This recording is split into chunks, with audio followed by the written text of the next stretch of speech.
Peugeot was always a top choice if you wanted a hot hatch, but then it went through a phase of making rather bland and uninspiring cars.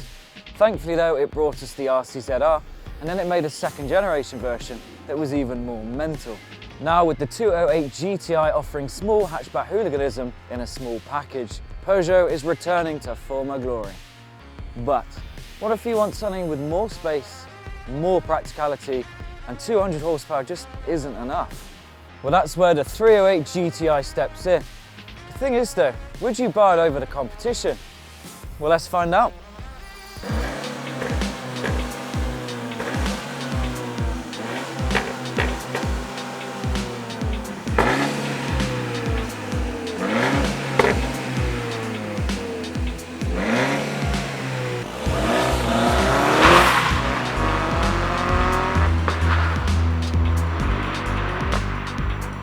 Like the 208 GTI and the RCZR, Peugeot has used a 1.6 litre THP turbocharged petrol, except here power is more like the latter.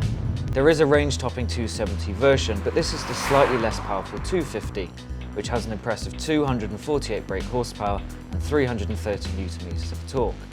Being the newest car in the range has given engineers time to faff with the engine. Unlike the RCZR, it gets a higher pressure direct fuel injection system, and this improves high-end power delivery and gives you torque across a broader spectrum. As you can imagine, that's a bit of a handful in a front-wheel drive car that weighs just 1,205 kilograms.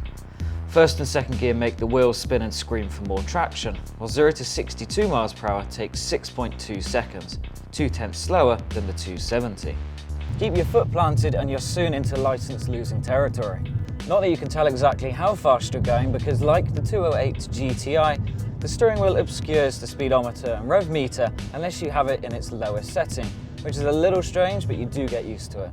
I was afraid the suspension would be needlessly unforgiving as it is in the 208 GTI, but that's really not the case.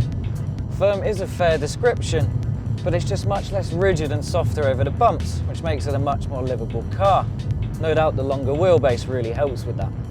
Steering feel is just as numb, but the small wheel does provide nimble and fast reactions to small inputs. There's so much grip on offer and so little weight to try and drag you into a hedge, it really is easy to overlook the negatives. Turn on the sport mode and the engine noise is supplemented by a synthetic noise through the speakers. Now normally this is anything but music to my ears, but in the 308 GTI it just makes it much thrashier, much noisier and less refined. It's as if Peugeot has ripped out all of the soundproofing, and that makes it feel a bit like a rally car. It's oodles of fun to the point where I rarely want to turn it off.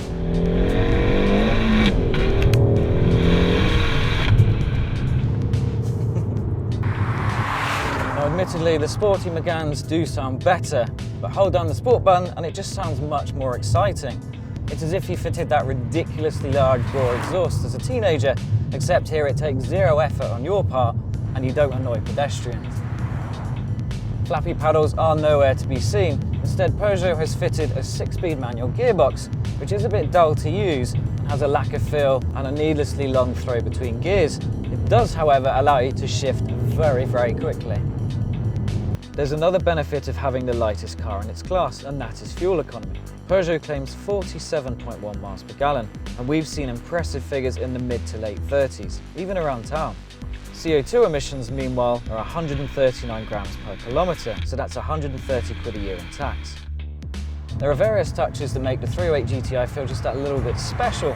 For instance, holding down sport button turns the dials from white to red, indicating danger.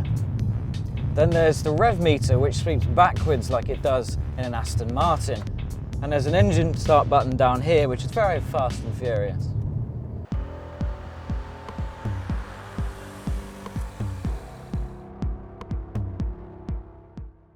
As for the exterior aesthetics, this particular car is in the fetching nearer black paint job.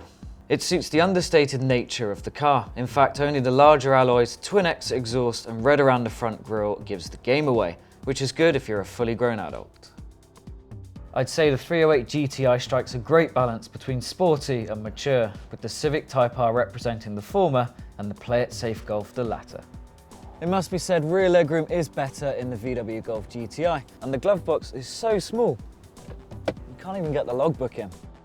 As for the interior, it's much less attractive. Plasticky and uninspiring springs to mind, actually. Although most hot hatches these days seem to suffer from a severe case of plasticitis, and the build quality is very un-French.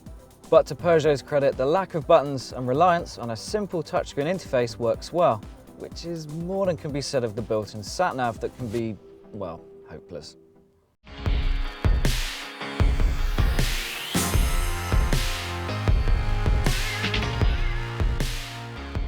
Spend an extra £1,600 for the 270 and you get a Torsen limited slip differential, Peugeot brake calipers with 380mm front discs and an extra 20 horsepower, all of which make it a considerably better performer.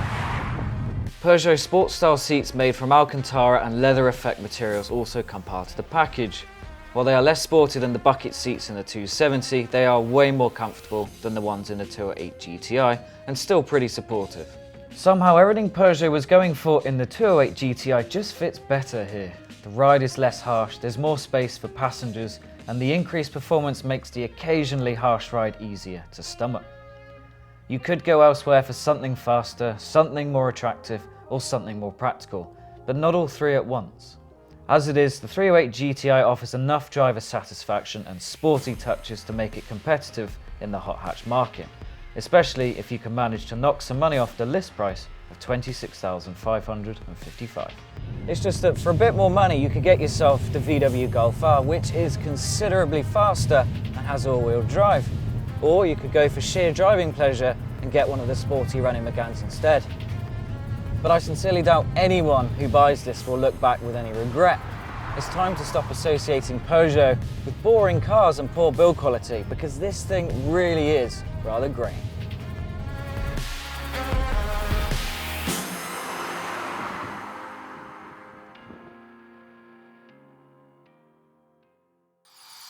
And in that category you have cars like the VW Golf R, the Seat Leon Cupra and the Ford Focus ST. Can the little Frenchie really compete? Well, I guess there's only one way to find out.